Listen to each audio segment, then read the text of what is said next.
কিন্তু মা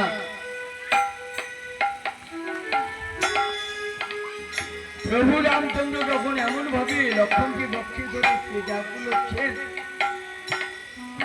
আবারও সুগ্রীব বলছে প্রভু তুমি শুনে নিও, এমন ভাবে কেটে আকুল হলে লাভ হবে না। তখন স্বর্গ হইতে শিশুর মধ্যে এনে বাঁচাও তোমার প্রাণের ভাই লক্ষ্মণ।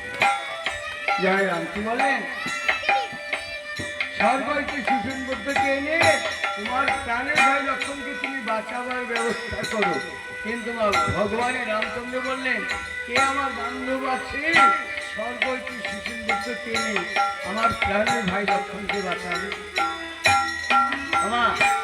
হনুমান কিন্তু পাশে ছিল। হনুমান ওই কথা শুনে প্রভু তোমার যদি আমি আশীর্বাদ পাই, কোনো কার্য আমার অসাধ্য নাই, তুমি আমাকে আশীর্বাদ করো।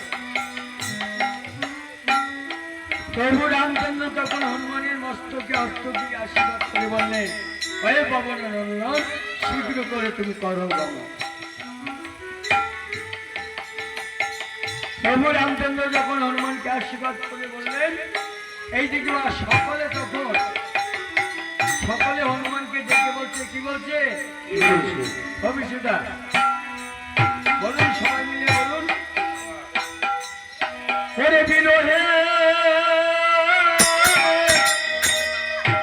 ওই না পবন নন্দন,